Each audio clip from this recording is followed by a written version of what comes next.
kita tanyakan dengan jujur. Apa yang sebenarnya kita maksud dengan mencintai diri sendiri? Apakah itu berarti kita harus selalu merasa nyaman?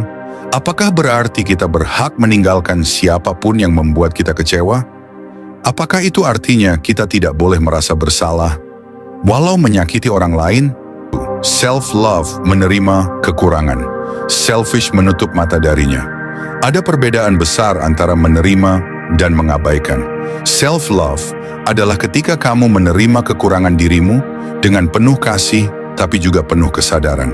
Kamu tahu kamu pernah gagal, tapi kamu tidak menolak kenyataan itu. Kamu tahu kamu punya luka, tapi kamu tidak menjadikannya alasan untuk terus menyalahkan dunia. Self-love adalah keberanian untuk menatap bayanganmu sendiri, tanpa lari, tanpa ilusi, tanpa topeng yang kamu ciptakan demi terlihat baik-baik saja, tapi pada kemampuanmu untuk mengenali, menerima, dan membentuk dirimu. Perlahan tapi pasti, itulah self-love yang sejati. Itulah cinta yang tidak hanya menyelamatkan, tapi juga menguatkan. Self-love atau selfish, batas tipis yang sering disalahpahami. Pernahkah kamu bertanya, apa sebenarnya yang sedang kamu lakukan saat kamu berkata, "Aku sedang belajar mencintai diriku sendiri"? Apakah kamu sedang memulihkan diri, atau kamu sedang membangun benteng yang pelan-pelan mengusir orang lain? Apakah kamu sedang menyembuhkan luka, atau kamu sedang menyembunyikan dendam yang belum selesai kamu maafkan? Dalam dunia yang semakin keras ini, self-love telah menjadi mantra yang diulang-ulang. Dijadikan kutipan, dipasang di biomedia sosial, diucapkan dengan percaya diri saat menolak orang lain, dan bahkan dijadikan alasan untuk meninggalkan hubungan. Tapi diam-diam, banyak dari kita tak lagi tahu apa arti self-love yang sejati. Kita mengira kita sedang menyayangi diri sendiri, padahal mungkin kita sedang menjauh dari pertumbuhan. Hari ini, di kanal ini, di tempat yang pelan ini, aku ingin mengajakmu duduk sejenak, tanpa topeng, tanpa pencitraan, tanpa ingin terlihat kuat. Kita akan menyelami satu pertanyaan yang sering disalahpahami banyak orang. Apakah benar aku sedang mencintai diriku sendiri? Ataukah aku hanya sedang menjadi egois, tapi membungkusnya dengan kalimat manis? Karena batas antara self-love dan selfish seringkali tak terlihat. Ia bukan garis tegas yang bisa kita tandai dengan pena hitam. Ia adalah kabut yang samar, yang hanya bisa dijernihkan jika kita berani jujur dengan hati sendiri. Channel ini bukan tempat untuk saling menghakimi, tapi tempat untuk duduk bersama dalam kesadaran. Di sini kita tidak mengklaim paling benar. Kita hanya mencoba berjalan bersama karena hidup ini terlalu rumit untuk dihakimi dengan satu sudut pandang saja. Mungkin kamu pernah mengatakan, aku nggak mau lagi ngurusin orang lain. Mereka nggak peduli sama aku. Sekarang saatnya aku mikirin diriku sendiri. Dan itu sah. Itu tidak salah. Tapi kadang kita perlu bertanya lagi, apakah keputusan itu lahir dari cinta atau dari luka? Self-love bukan sekadar menjauh dari orang-orang yang menyakiti kita. Bukan hanya memblokir, menyepi, dan menyendiri.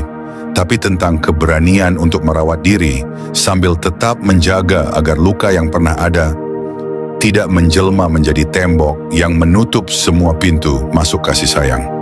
Banyak orang menyangka mereka sedang membangun batas sehat, padahal yang mereka bangun adalah tembok isolasi.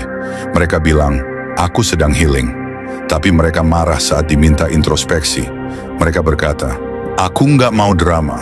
Tapi mereka membuat semua hal menjadi tentang dirinya sendiri. Mereka mengira itu self-love, padahal bisa jadi itu selfish yang tak sadar sedang menyamar. Dan disinilah bahaya paling halusnya. Ego tak lagi terlihat sebagai ego. Ia memakai baju self-love, dan kita menerimanya dengan bangga. Padahal diam-diam, kita sedang kehilangan koneksi, bukan hanya dengan orang lain, tapi dengan diri kita sendiri. Marcus Aurelius pernah menulis bahwa manusia diciptakan untuk hidup berdampingan, bahwa siapapun yang memisahkan diri terlalu jauh dari sesamanya akan kehilangan esensinya sebagai manusia. Jadi, Jika kita menyebut self-love sebagai jalan untuk menjauh dari semuanya, mungkin ada sesuatu yang salah dengan definisinya. Self-love adalah proses lembut, bukan perlindungan yang agresif. Ia adalah perawatan, bukan penghakiman. Ia adalah pertumbuhan, bukan penghindaran. Dan untuk memahami itu semua, kita harus berani memandang ke dalam diri sendiri, tanpa kebisingan opini, tanpa pembenaran dari kutipan motivasi yang terlalu umum, tanpa menyalahkan siapapun. Kita hanya perlu duduk dan jujur, karena dari kejujuran itulah self-love yang sejati tumbuh. Dan dari kejujuran pula, kita bisa tahu apakah kita sedang mencintai diri sendiri atau hanya sedang menjadikan dunia sebagai musuh yang tak kita pahami. Sebelum kita lanjut ke pembahasan lebih dalam, aku ingin mengajak kamu untuk subscribe ke channel Sketsa Stoik. Bukan demi angka, tapi demi menyebarkan ruang tenang seperti ini ke lebih banyak hati yang lelah. Karena aku percaya semakin banyak dari kita yang bisa berpikir dengan jernih, semakin sedikit orang yang menyakiti, bahkan dirinya sendiri, di mana kamu boleh rapuh, boleh bingung, boleh mencari, tanpa harus merasa gagal. Mari duduk bersama, karena kamu tidak sendirian. Dan sekarang, mari kita masuk ke inti pembahasan. 4 hal penting untuk membedakan antara self-love dan selfish. Poin 1. Self-love menerima kekurangan. Selfish menutup mata darinya. Ada perbedaan besar antara menerima dan mengabaikan. Self-love adalah ketika kamu menerima kekurangan dirimu dengan penuh kasih, tapi juga penuh kesadaran. Kamu tahu kamu pernah gagal, tapi kamu tidak menolak kenyataan itu. Kamu tahu kamu punya luka, tapi kamu tidak menjadikannya alasan untuk terus menyalahkan dunia. Self-love adalah keberanian untuk menatap bayanganmu sendiri, tanpa lari, tanpa ilusi, tanpa topeng yang kamu ciptakan demi terlihat baik-baik saja. Sedangkan selfish dalam bentuknya yang halus menyuruhmu untuk menutup mata dari kekurangan. Ia membuatmu merasa selalu benar dan membuatmu membenci siapa saja yang mencoba menunjukkan sisi gelapmu. Selfish tidak suka bercermin. Ia lebih suka membandingkan. Ia bukan tentang memperbaiki, tapi tentang menyembunyikan. Ia bilang, aku begini karena masa laluku. Aku memang keras karena pernah disakiti. Aku egois karena dulu selalu diabaikan. Dan semua itu terdengar seperti self-love, tapi sebenarnya hanya cara halus untuk menghindari pertumbuhan. Marcus Aurelius pernah menulis, jangan menganggap kesalahanmu sebagai hal yang harus disesali, tetapi anggaplah itu sebagai sesuatu yang harus diperbaiki. Inilah esensi dari self-love sejati. Menerima bukan berarti membenarkan. Menerima artinya jujur, dan dari kejujuran itulah perbaikan lahir. Tapi selfish memeluk kekurangannya sambil berkata, inilah aku, terima atau tinggalkan. Ia tidak mau berubah, karena ia mengira menerima berarti berhenti berkembang. Padahal, self-love tidak pernah membiarkan kita berhenti. Ia mengajak kita tumbuh walau pelan, walau sambil gemetar, tapi tetap ke depan. Dan jika kamu bertanya, bagaimana aku tahu apakah aku sedang self-love atau selfish? Jawabannya sederhana. Lihat bagaimana kamu merespon kritik. Jika kamu bisa mendengar kritik dan merenungkannya tanpa langsung marah, mungkin kamu sedang mencintai dirimu dengan jujur. Tapi jika kamu selalu merasa diserang, merasa paling benar, dan menolak untuk melihat sisi gelapmu, mungkin yang kamu sebut self-love adalah selfish yang sedang menyamar. Jadi, beranilah untuk bercermin. Bukan untuk menilai, tapi untuk mengenal.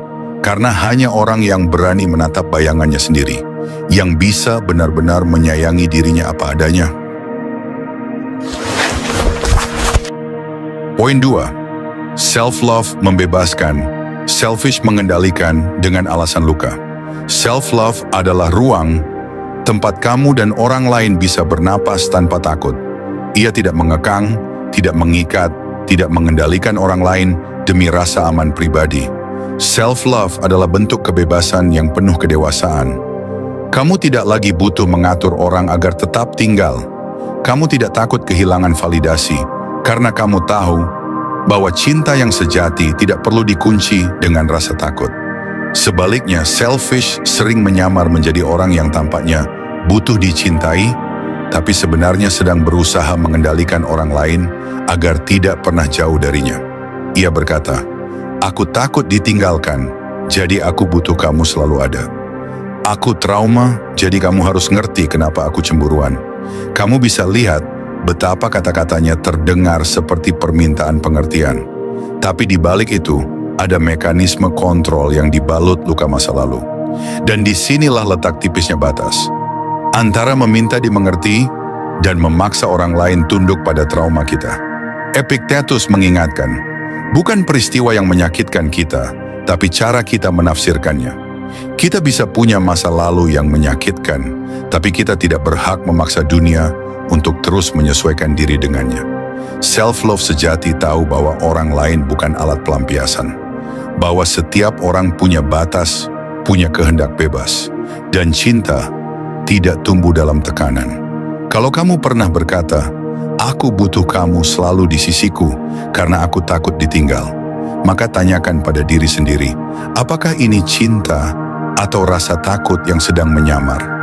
Selfish seringkali tidak sadar sedang memenjarakan orang yang ia cintai.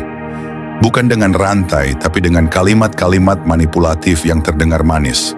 "Kalau kamu sayang aku, kamu pasti ngerti aku trauma. Aku begini karena luka, jadi jangan salahin aku."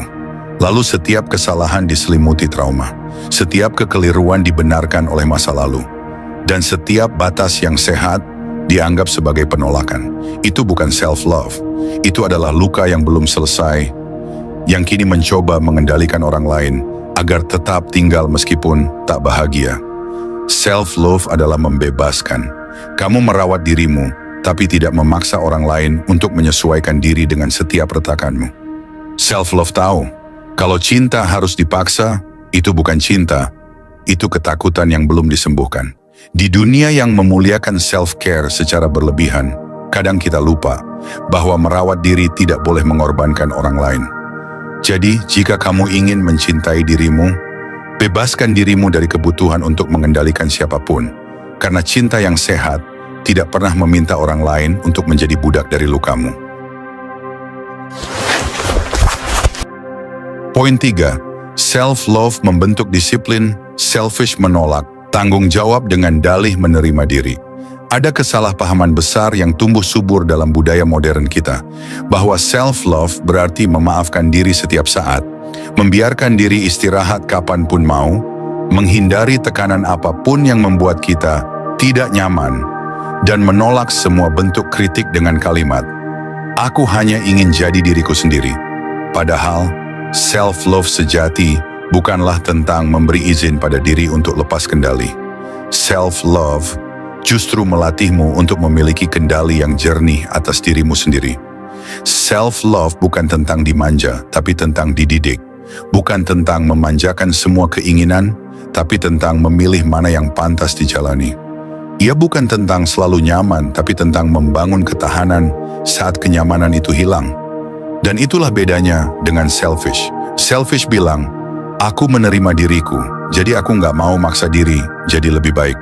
Aku mencintai diriku, jadi aku nggak harus ngikutin standar orang. Aku healing, jadi aku boleh istirahat sebanyak yang aku mau." Lalu perlahan, tanpa sadar, ia menjadikan self-love sebagai tameng untuk bermalas-malasan, untuk lari dari tanggung jawab, untuk menolak perubahan yang sebenarnya sangat dibutuhkan. Seneca, filsuf Stoik, pernah menulis, "Semakin kita menghindari disiplin, semakin kita memperpanjang penderitaan." Dan itu benar, karena kenyataannya hidup ini memang tidak selalu enak. Kadang mencintai diri sendiri justru berarti memaksa diri bangun saat ingin menyerah. Menyuruh diri mandi dan merapikan kamar meskipun sedang hancur. Memaksa tubuh bergerak, otak berpikir, dan hati bertahan meski lelah. Itu bukan kekerasan pada diri, itu justru bentuk cinta yang paling tinggi. Karena self-love sejati tahu bahwa kita tidak bisa terus-menerus hidup di bawah selimut. Bahwa dunia ini tetap berjalan, dan satu-satunya cara untuk benar-benar menyayangi diri sendiri adalah membentuk versi diri yang tahan menghadapi kenyataan.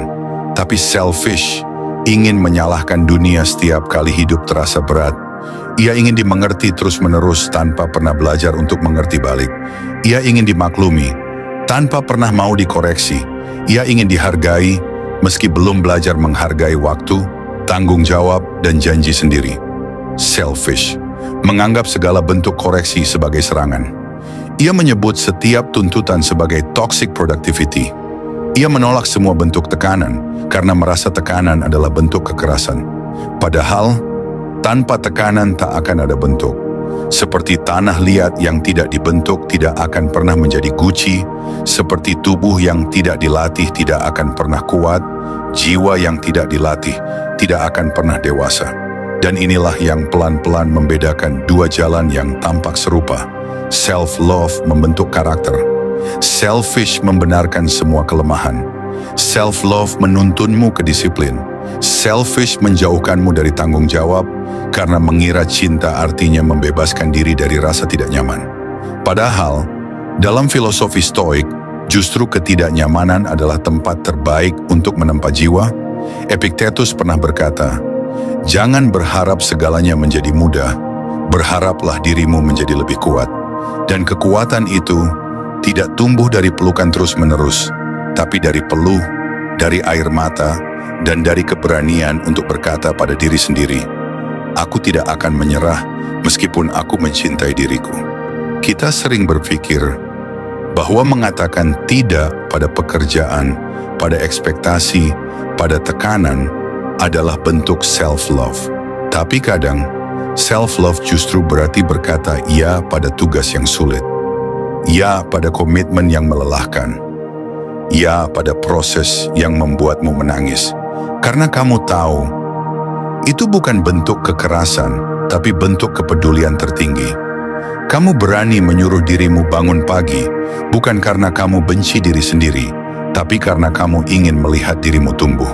Kamu tetap menyelesaikan pekerjaan, bukan karena kamu tidak ingin healing, tapi karena kamu ingin hidupmu tidak terus-terusan lari dari kenyataan. Itu self-love yang sejati. Jadi jika hari ini kamu berkata, "Aku mencintai diriku," cobalah tanyakan juga, apakah aku cukup disiplin untuk diriku? Apakah aku cukup bertanggung jawab atas hidupku? Apakah aku memberi izin pada diriku untuk berkembang, bukan hanya untuk beristirahat? Karena self-love bukan tentang selalu memanjakan, tapi tentang mendidik dengan cinta.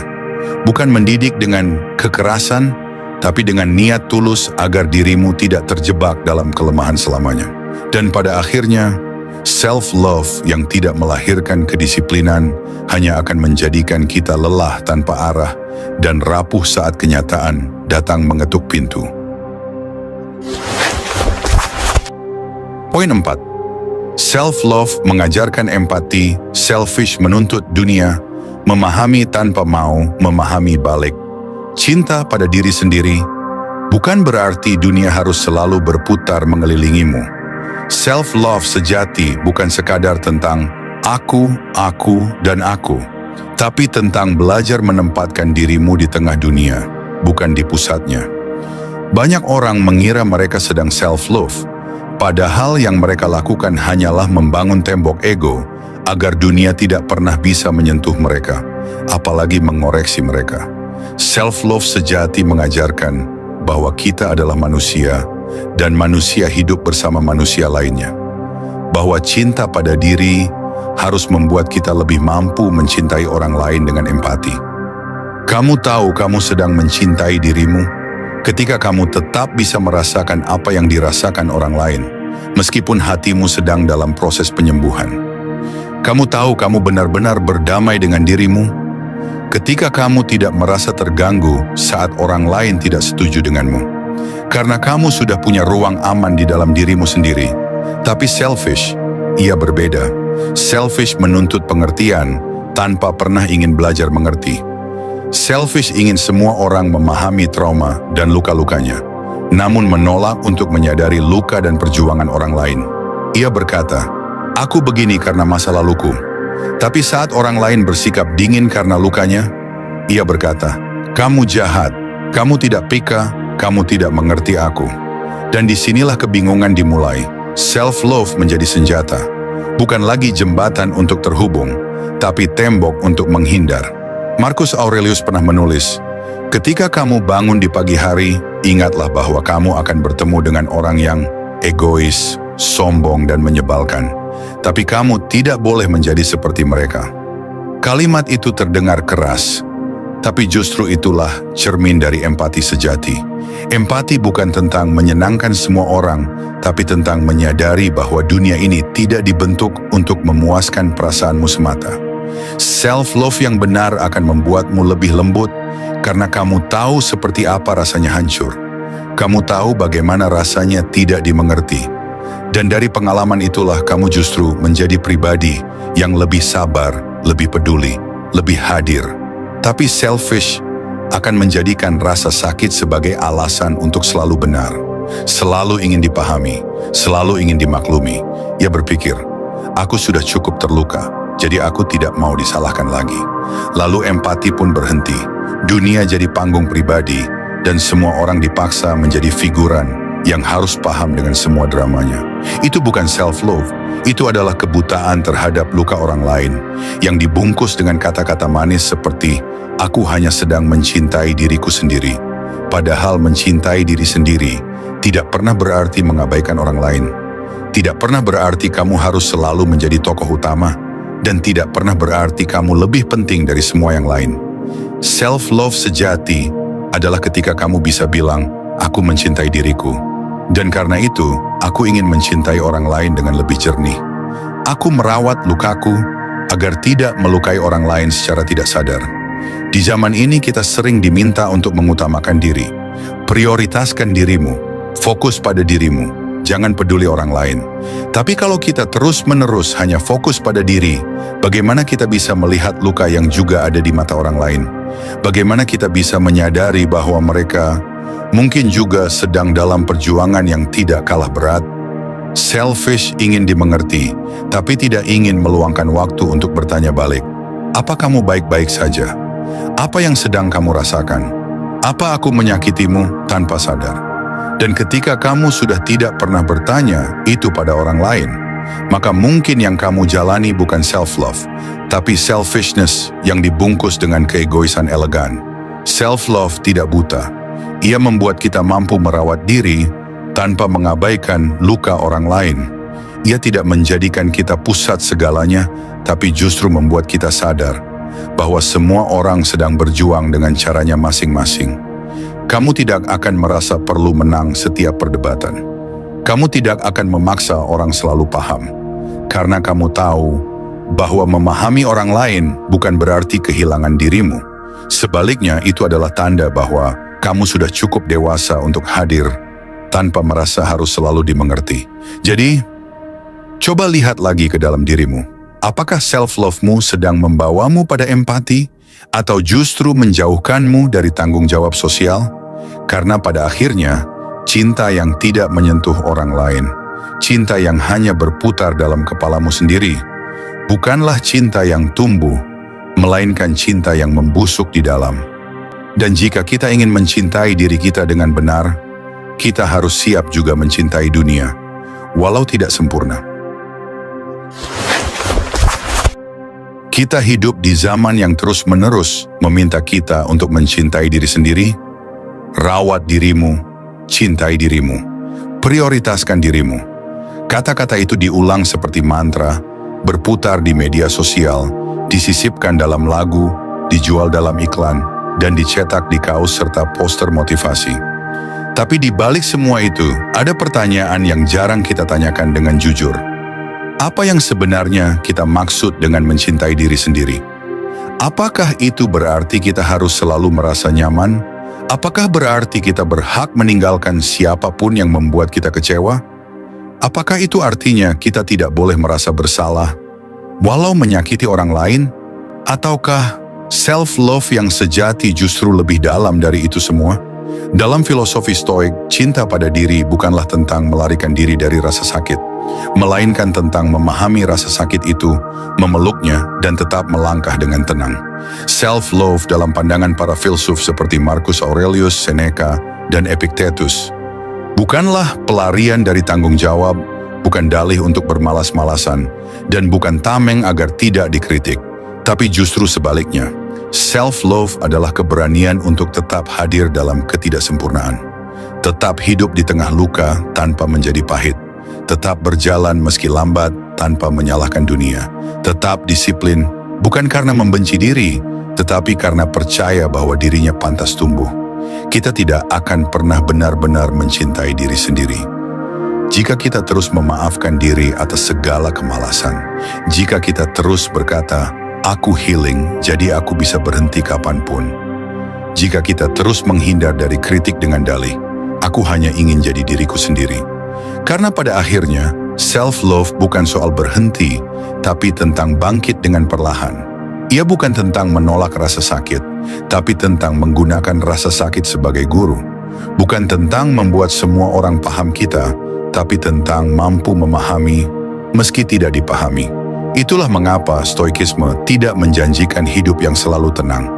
Filsafat ini justru memeluk kenyataan bahwa hidup akan selalu penuh badai. Dan yang bisa kita lakukan adalah membangun pondasi dalam diri, agar saat angin menerpa, kita tidak tumbang. Self-love sejati adalah saat kamu berkata, aku lelah, tapi aku tetap mandi karena tubuhku berharga. Aku hancur, tapi aku tetap menyelesaikan tugasku karena aku punya tanggung jawab. Aku kecewa, tapi aku tidak akan menyakiti orang lain karena aku tahu bagaimana rasanya disakiti. Dan itulah tanda kamu sedang tidak selfish. Karena orang yang selfish tidak akan bisa melakukan hal-hal itu.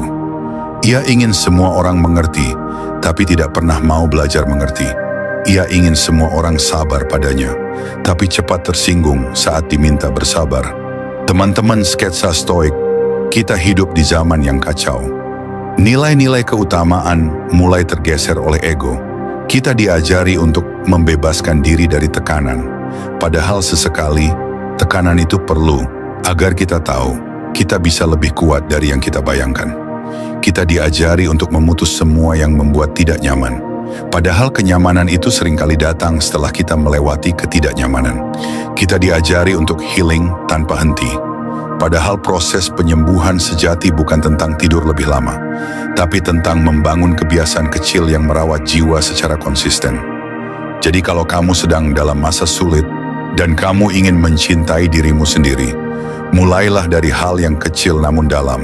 Bangun sedikit lebih pagi, rapikan tempat tidurmu, sapa orang tuamu, tolong teman yang kesulitan, selesaikan satu pekerjaan tanpa mengeluh. Kedengarannya sederhana, tapi justru dari situ kamu mulai menemukan arti self-love yang sejati. Karena kamu tidak hanya merawat perasaanmu, tapi juga membentuk karakter yang kuat dan jernih. Self-love bukan pelarian, tapi pemulihan. Self-love bukan dalih untuk menyerah, tapi cahaya untuk terus melangkah. Dan jika suatu hari kamu merasa dunia ini tidak lagi mengerti dirimu, ingatlah kata Marcus Aurelius, kebahagiaan hidupmu bergantung pada kualitas pikiranmu sendiri. Bukan pada pengakuan orang lain, tapi pada kemampuanmu untuk mengenali, menerima, dan membentuk dirimu. Perlahan tapi pasti, itulah self-love yang sejati. Itulah cinta yang tidak hanya menyelamatkan, tapi juga menguatkan.